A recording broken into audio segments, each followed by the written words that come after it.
Hey! Kumusta? Halika, may pag-usapan tayo. Isang bagay na madalas pumipigil sa atin para umasenso, yung takot na mag-invest. Dito, ngayon, bubuwagin natin lahat ng maling akala na yan. Seryoso, isipin mo nga, ano ba talaga? Kaba? Pagdududa? Yung feeling na parang gusto mo nang sumubok, pero may humihila sa'yo pabalik? Well, kung ganyan ang nararamdaman mo, huwag kang mag-alala, hindi ka nag-iisa. Marami tayo. At dito talaga nagsisimula ang lahat eh.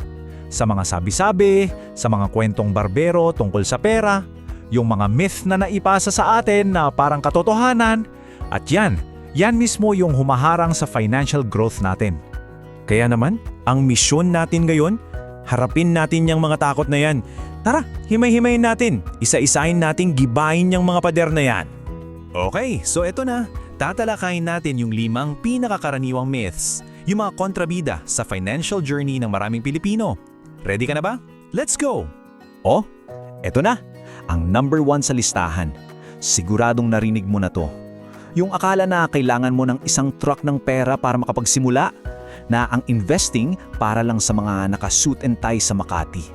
Pero, heto ang katotohanan, malayo na yan sa totoo.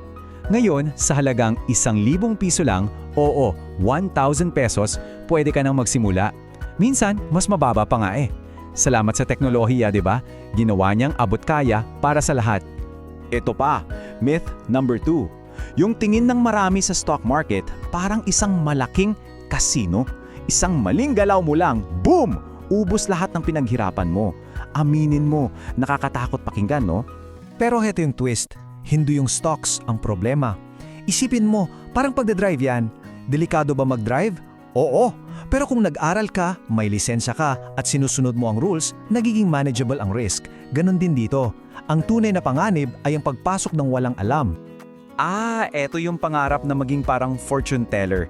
Yung paniniwala na kailangan mong hulaan kung kailan eksaktong babagsak ang presyo para bumili at kung kailan eksaktong tataas para magbenta.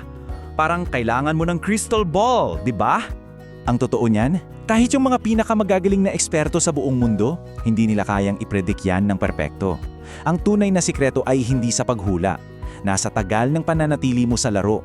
Laging tandaan, time in the market is more powerful than timing the market. Oof, ito yung nakakapanik na moment.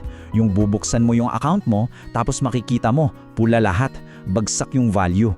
Ang unang pumapasok sa isip, patay, lugi na, sayang ang pera ko. Pero teka, huminga ka muna. Tandaan mo to, hanggat hindi mo binebenta yung investment mo habang bagsak ang presyo, paper loss pa lang yan. Hindi pa yan totoo. Nagiging totoong lugi lang yan sa moment na magpanik ka at mag-click ng sell. At para sa ating grand finale, yung edad. Sa isang banda, andyan si team, bata pa ko, enjoy muna. Sa kabila naman, andyan si team, huli na ang lahat para sa akin. Sound familiar? Simple lang ang sagot dyan. Kung bata ka, oras ang superpower mo. Kung medyo may edad ka na, kailangan mo nang simulan para makahabol. So, kailan ba ang best time to invest? Ang sagot, kahapon. Pero dahil hindi na natin mababalikan yun, ang aabutin na lang natin ay ngayon. So ayun na, giba na ang mga pader ng takot. Ngayon, anong gagawin natin sa mga guho? Magtatayo tayo ng bago, isang matibay na pundasyon. Oras na para ilipat ang pag-iisip natin mula sa takot papunta sa diskarte. Ulitin natin para tumatak sa isip natin. Ang pag-i-invest ay hindi sugal. Hindi ito hulaan, ito ay isang plano, isang diskarte para maabot mo yung mga pangarap mo sa buhay. At para sa diskarte na yan, may 3 kang magic ingredients. Una, edukasyon. Alamin ang pinapasok mo. Pangalawa, pasensya. Tandaan, marathon to, hindi sprint. At pangatlo, ang pinakamahalaga, consistency. Kahit pa unti-unti, basta tuloy-tuloy. Ayun, andito na tayo. May mga bago ka ng kaalaman para labanan yung takot. Ang bola, nasa iyo na ngayon. Ang susunod na hakbang, ikaw na ang gagawa. At kung may isang bagay kang aalalahanin mula sa usapan natin ngayon, sana ito yun. Hindi mo kailangang maging mayaman para magsimula. Ang kailangan mo lang ay magsimula, kahit maliit, basta't ginagawa mo ng may kaalaman at plano.